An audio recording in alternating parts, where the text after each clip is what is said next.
Welcome friends. সময়ের সাথে সাথে শিক্ষার বিভিন্ন যে পদ্ধতি, শিখন প্রক্রিয়া থেকে শুরু করে পরীক্ষা পদ্ধতি, সিলেবাস সমস্ত কিন্তু চেঞ্জ হচ্ছে এবং সময়ের সাথে সাথে সেগুলোকে সময়ের সঙ্গে সামঞ্জস্য রেখে পরিবর্তন পরিমার্জন করা হচ্ছে। একই রকম শিক্ষার সাথে যুক্ত শিক্ষক শিক্ষিকাদের যে বিভিন্ন ছুটির নিয়মকানুন, সেগুলোকেও কিন্তু সংস্কার করার প্রয়োজন বলে আমি মনে করি। কারণ যুগ যুগ ধরে একই নিয়ম চলতে পারে না। সমস্ত ভিডিওটা দেখুন, দেখার পর যদি আপনারা আমার সাথে একমত হন সেটাও বলবেন, যদি একমত নাও হন সেটাও বলবেন। প্রথমে আমি মেডিকেল লিভ নিয়ে একটু আলোচনা করব। মেডিকেল লিভের প্রথম যে বিষয়টি আমি আলোকপাত করব, এটি নিয়ে দাবি কিন্তু এর আগেও বিভিন্ন সংগঠন থেকে তোলা হয়েছে, কিন্তু সেটা মানা হয়নি। আমরা জানি শিক্ষক শিক্ষিকাদের প্রত্যেক সার্ভিস লাইফে তাদের 15টা করে মেডিকেল লিভ জমা হয় এবং প্রাইমারি যারা শিক্ষক শিক্ষিকা আছেন তারা মোট কর্মজীবনে 180টা মেডিকেল লিভ পাবেন, আর হাই স্কুলের শিক্ষক শিক্ষিকারা 365টা। পাশাপাশি প্রাইমারি শিক্ষকদের 180টা কমিউটেড লিভ আছে, হাই স্কুলের 30টা কমিউটেড লিভ আছে। এবার প্রশ্নটা যেটা দাঁড়ালো, তাহলে হাই স্কুলের ক্ষেত্রে 24 বছর চাকরি করলে মোটামুটি একটা শিক্ষক বা শিক্ষিকার 365টা মেডিকেল লিভ জমে যায়। পাশাপাশি প্রাইমারিতে 12 বছর চাকরি করলে 180টা মেডিকেল লিভ জমে যায়। কিন্তু যারা তার বেশি চাকরি করবেন, তাহলে তাদেরকেও সেই 365 বা 180টা মেডিকেল লিভ নিয়েই কিন্তু চালাতে হচ্ছে। তাহলে যে মানুষটা 30 বছর চাকরি করবে, তার 15টা করে মেডিকেল লিভ জমলে তার 450টা মেডিকেল লিভ হয়। তাকে হয় 365 বা 180 মেডিকেল লিভ নিয়ে চালাতে হচ্ছে। কিন্তু এটা চরম সত্য যে যিনি যত বেশি দিন চাকরি করবেন তার তত বেশি ছুটির প্রয়োজন, এটাই স্বাভাবিক। এবং বয়সকালে মেডিকেল লিভের আরও বেশি করে প্রয়োজন হয়, এটা আমরা সকলেই জানি। সেখানে কোন উর্বর মস্তিষ্ক থেকে যে এই আইডিয়াটা এসেছে যে একটা সার্টেন সংখ্যার পর এই মেডিকেল লিভটাকে স্টপ করে দেওয়া হবে, আমার অন্তত জানা নেই। কোন যুক্তিতে এই 365 বা 180টাকে করা হয়েছে, এর সঠিক উত্তর যদি আপনাদের জানা থাকে আপনারাও বলবেন। কাজে আমার মতে এই যে মেডিকেল লিভের যেটা ঊর্ধ্বসীমা, এটাকে কিন্তু অবশ্যই তুলে দেওয়া উচিত। এইভাবে কিন্তু নিয়মটা করা আমার মতে অন্তত সঠিক নয়। পাশাপাশি মেডিকেল লিভে আর একটা যে প্রসঙ্গ আমি আলোচনা করব, এটা একটা অত্যন্ত যাচ্ছেতাই নিয়ম। সেই নিয়মটা হচ্ছে যে আপনারা জানেন যে যখন লং ভ্যাকেশন থাকে, সেই লং ভ্যাকেশন, যেমন ধরুন আমি এখানে লাল কালি দিয়ে যে লং ভ্যাকেশনটা শো করেছি, ধরুন ঠিক এটা গ্রীষ্মের ছুটি আমাদের। তো এই গ্রীষ্মের ছুটি যেদিন থেকে পড়ছে, যেটা লাল কালি করা আছে তার আগে রবিবার, ধরুন 18 তারিখ, অর্থাৎ গ্রীষ্মের ছুটি আগে যেদিন লাস্ট স্কুল খোলা, পাশাপাশি 10ই জুন যেদিন প্রথম স্কুল খুলছে, এই দুদিন যদি দুর্ভাগ্যবশত বা দুর্ঘটনার কারণে কেউ যদি অ্যাবসেন্ট হয়, তার পুরো এন্টায়ার ছুটিটা মেডিকেল লিভে চলে যায়। কি কারণে যায়, কি নিয়ম জানি না আমি। যদি এমনটা ভাবা যায় যে শুরুর দিন এবং শেষের দিন কেউ অসুস্থ, তাহলে এন্টায়ার পিরিয়ডটাই সে অসুস্থ থাকবে, তাই সেটা মেডিকেল লিভ হবে, এটা তো বাস্তবে কখনোই সম্ভব নয়। এমনটা হতেই পারে 18 তারিখে তার জ্বর হয়েছিল আর 10ই জুন তার ঠান্ডা লেগেছে বা তার অন্য কোনো রোগ হয়েছে। আবার রোগ না হলেও কাউকে ছুটি নিতে পারে, সেটা তার সিএল হতো, কিন্তু এই যাচ্ছেতাই নিয়মের জন্যে তার পুরোটা কিন্তু মেডিকেল লিভ হয়ে যাচ্ছে। এই যে একটা বাজে নিয়ম মেডিকেল লিভের, কেন এই নিয়মটা থাকবে?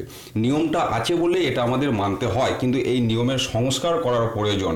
দুদিন সে ছুটি নিচ্ছে, তার সেটা সিএল হোক বা মেডিকেলও যদি কোনো কারণে হয়, সেই দুটো দিন মেডিকেল হবে। কেন এন্টায়ার পিরিয়ডটা তার মেডিকেলে ঢুকবে? এই নিয়মের কিন্তু প্রয়োজন, সংস্কারের প্রয়োজন অবশ্যই আছে বলে আমি মনে করি। পাশাপাশি দেখুন, মেডিকেল লিভ নেওয়ার যে ছুটির যে পদ্ধতি, এই পদ্ধতিতেও কিন্তু কিছু পরিবর্তনের প্রয়োজন বলে আমি মনে করি। বিষয়টা কীরকম দেখুন, এখন মেডিকেল লিভ, নামটা মেডিকেল লিভ বা সিক লিভ আমরা যাই বলি না কেন, কিন্তু আমাদের বিয়ে করতে যান, মা বাবা মারা গেলে বা সন্তানের অন্নপ্রাশন, সব ক্ষেত্রেই কিন্তু আমাদেরকে নিতে হয় সেই মেডিকেল লিভ। তাহলে কী দাঁড়ালো, একটা শিক্ষক বা শিক্ষিকা একজন, তিনি বিয়ে করতে যাবেন মেডিকেল লিভ নিয়ে। তার মানে কাগজে কলমে তিনি নার্সিংহোমে ভর্তি আছেন, বাস্তবে তিনি ছাদনাতলায়। এই যে বিষয়টা, পাশাপাশি এই অসুস্থ নিয়মের জন্য কি করতে হচ্ছে, সেই শিক্ষক বা শিক্ষিকাকে কোনো ডাক্তারবাবুর কাছ থেকে মিথ্যা করে সার্টিফিকেট লিখিয়ে তাকে স্কুলে জমা দিতে হচ্ছে যে মেডিকেল গ্রাউন্ডে তিনি সেই ছুটিটা নিলেন, যদিও তিনি বিয়ে করতে গেছিলেন। তাহলে এই নিয়মের জন্য একজন শিক্ষক বা শিক্ষিকাকে মিথ্যার আশ্রয় নিতে হচ্ছে, বা নিয়ম তাকে বাধ্য করছে মিথ্যার আশ্রয় নিতে। একজন শিক্ষক শিক্ষিকাদেরকে দিয়ে একটা অন্যায় কাজ করানো হচ্ছে এই নিয়মের জন্য। কাজে এই যে পদ্ধতি, যে মেডিকেল সার্টিফিকেট নিয়ে আসতে হবে মিথ্যা করে, সবাই সব জানে, তা সত্ত্বেও এই নিয়ম কিন্তু চলে আসছে। কাজে এই জায়গাটা কিন্তু পরিবর্তন করা দরকার, এই ধরনের পদ্ধতিকে সংশোধন করা দরকার। পাশাপাশি আরেকটা জিনিস দেখুন, যখন আমরা কোনো মেডিকেল লিভ নিই 10 দিন বা 12 দিন ইত্যাদি, তার মাঝখানে যে রবিবারগুলো পড়ে, এটাকে বলা হয় স্যান্ডউইচ সিস্টেম, ছুটির একটা নিয়ম আছে। তো রবিবারটা যেহেতু মাঝখানে পড়েছে, সেক্ষেত্রে রবিবারগুলো মেডিকেল হয়ে যায়। এখন বিষয়টা হচ্ছে, যখন সামার ভ্যাকেশন স্কুলে থাকে, 3 সপ্তাহ সামার ভ্যাকেশন থাকলে কিন্তু রবিবারগুলো বাদ যায়। সেখানে 16 দিন সামার ভ্যাকেশনে কাউন্ট হয়। 3 সপ্তাহ 3 6 18 দিন সেখানে সামার ভ্যাকেশনে কাউন্ট হয়, রবিবারগুলো কাউন্ট হয় না। কিন্তু কেউ যদি মেডিকেল লিভ নেয়, তার ক্ষেত্রে কেন রবিবারগুলো কাউন্ট হবে? নিয়ম আছে বলেই কাউন্ট হয়। কিন্তু এই নিয়মটাকেই সংস্কার করার কথা আমি বলতে চাইছি। কেন সেই রবিবারগুলো তার কাউন্ট হবে? মনে করুন কোনো একজন শিক্ষক বা শিক্ষিকার 365টা মেডিকেল লিভ জমে আছে, তিনি একটাও লিভ নেননি। এমন অবস্থায় বিশেষ কোনো কারণে তাকে 365টা ছুটি নিতে হলো 1 বছর। তাহলে সে 1 বছর ছুটি নিলেন, তার 365টা মেডিকেল খরচা হয়ে গেল। কিন্তু সেই 1 বছরে স্কুল কদিন খোলা থাকলো না? স্কুল খোলা থাকলো 365 থেকে 65টা ছুটি বাদ যাবে, আর আপনার 52টা রবিবার বাদ যাচ্ছে। তাহলে স্কুল খোলা থাকছে 248 দিন। তাহলে 248 দিন স্কুল খোলা থাকছে, আর সেই শিক্ষক শিক্ষিকার মেডিকেল চলে যাচ্ছে 365টা। তাহলে এটা একটা বৈষম্যর বিষয় আসছে। এবার এই যে রবিবারগুলোকে আমি বাদ দেওয়ার কথা একটু আগে বললাম, এখন যেমন ধরুন এবছরই সরস্বতী পুজোটা রবিবার দিন পড়েছিল। এখন অনেক বিদ্যালয়ে সরস্বতী পুজোর দিন স্কুল খোলা থাকে এবং ছুটি থাকে না, শিক্ষক শিক্ষিকা সই করেন। এবার রবিবার দিন কোনো শিক্ষক শিক্ষিকা গেলে তিনি তো সই করতে পারবেন না। তাহলে রবিবার হওয়ার জন্য তিনি সই করতে পারছেন না, অথচ সেই রবিবারটা মেডিকেলে থাকলে তার ছুটি একটা কাউন্ট হচ্ছে। এই যে একটা দুরকম নিয়ম, এই জায়গাটা কিন্তু একটা সঠিক জায়গায় আসা দরকার। অর্থাৎ এই লিভগুলো থেকেও কিন্তু রবিবার বা অন্য কোনো ছুটির দিন পড়লে সেগুলোকে এক্সক্লুড করার প্রয়োজন আছে বলে আমি অন্তত মনে করি। তো এগুলো গেল মেডিকেল লিভ নিয়ে। এবারে যেমন ধরুন কোয়ারেন্টাইন লিভ, এই লিভটা আপনারা অনেকেই জানেন। এখানে যে রোগগুলোর কথা বলা আছে, এই রোগগুলো কোনো শিক্ষক বা শিক্ষিকার পরিবারের যদি কারোর হয়, তিনি 21 দিন বা সর্বাধিক 30 দিন একটা ছুটি পান। কেন ছুটি পান না? যাতে সেই রোগের যে সংক্রমণ বা জীবাণু, সেটা যেন তার দ্বারা বিদ্যালয়ে বাহিত হয়ে না যায়। এখন এখানে আমার দুটো কথা বলবার আছে। এক হচ্ছে, এখানে যে রোগগুলোর কথা বলা হয়েছে, এর বাইরেও কিন্তু অনেক রোগ আছে যেগুলো থেকে সংক্রমণ হওয়ার একটা সম্ভাবনা থাকে। সেই রোগগুলো কিন্তু এখানে ইনক্লুড করার প্রয়োজন। পাশাপাশি আর একটা নিয়ম আছে, যেটা জানলে আপনারাও অবাক হবেন, যে এই যে রোগগুলো এখানে বলা আছে, এই রোগগুলো কোনো শিক্ষক বা শিক্ষিকার পরিবারের কারোর হলে তিনি ছুটি পাবেন, কিন্তু সেই শিক্ষক বা শিক্ষিকার নিজের যদি এই রোগগুলো হয়, তিনি কিন্তু ছুটি পাবেন না।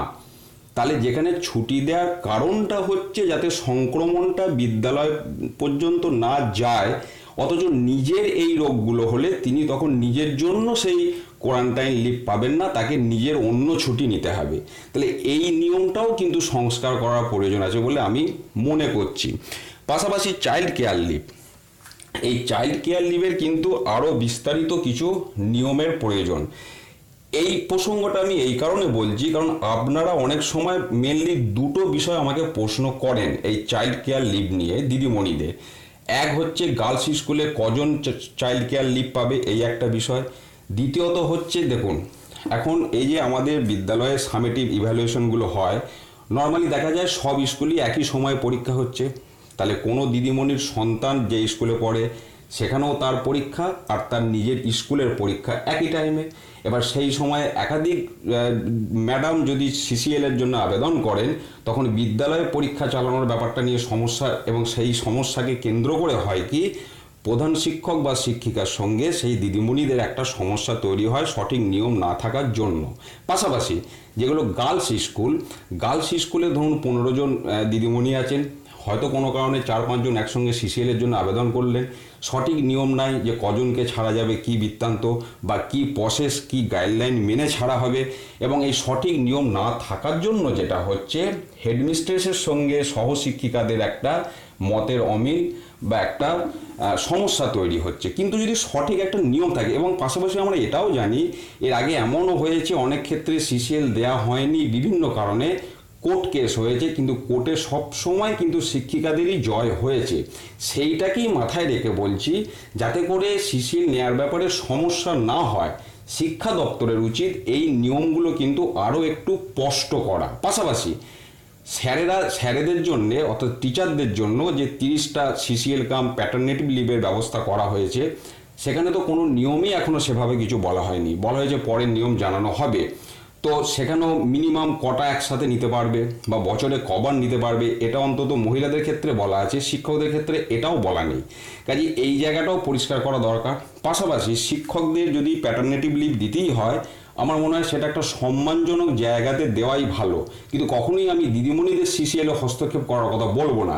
কাজে পিতৃত্বকালীন ছুটি 18 বছর বয়স পর্যন্ত সন্তান প্রতিপালন করতে গেলে যে পরিমাণ সিসিএলের দরকার বা প্যাটার্নিটি লিভের দরকার, সেটা সম্মানজনক জায়গাতে দেওয়াটাই উচিত এবং তার জন্য সঠিক নিয়মকানুন রাখা উচিত।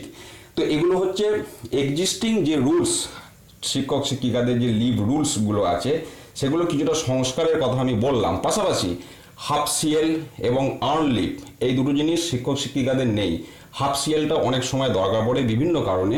পাশাপাশি অন্যান্য রাজ্য সরকারি কর্মীদের যেমন আর্ন লিভ আছে, শিক্ষক শিক্ষিকাদেরও কিন্তু আর্ন লিভ চালু করাটা উচিত।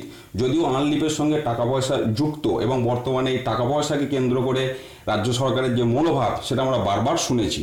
তো যাই হোক, এই নতুন দুটো জিনিস ইন্ট্রোডিউস করার ব্যাপার আমি সাজেশন করব। পাশাপাশি এর আগে যে রুলগুলোর কথা বললাম, এইগুলোকে কিন্তু সংস্কার করার অবশ্যই প্রয়োজন আছে বলে আমি মনে করি। এরপর আপনারা আপনাদের মত জানাবেন, এবং যদি আপনারা আমার সাথে সহমত হন, তাহলে আপনাদেরকে আমি একটাই অনুরোধ করব, এই ভিডিও আপনারা এতটাই শেয়ার করুন যাতে এই ভিডিও ঘুরতে ঘুরতে শিক্ষা দপ্তরের নজরে আসে যে হ্যাঁ, এগুলোকে নিয়ে একটু ভাবা দরকার। এবং পাশাপাশি আপনাদেরও কোনো সুপারিশ থাকলে আপনারা বলবেন, প্রয়োজন হলে আমি আবার পরে ভিডিও করে সেই বিষয়গুলি নিয়ে আলোকপাত করব। আপনারা চ্যানেলটিকে অবশ্যই সাবস্ক্রাইব করে রাখুন এই ধরনের ভিডিও তথ্য পাওয়ার জন্য, এবং আপনারা ভালো থাকুন। ধন্যবাদ।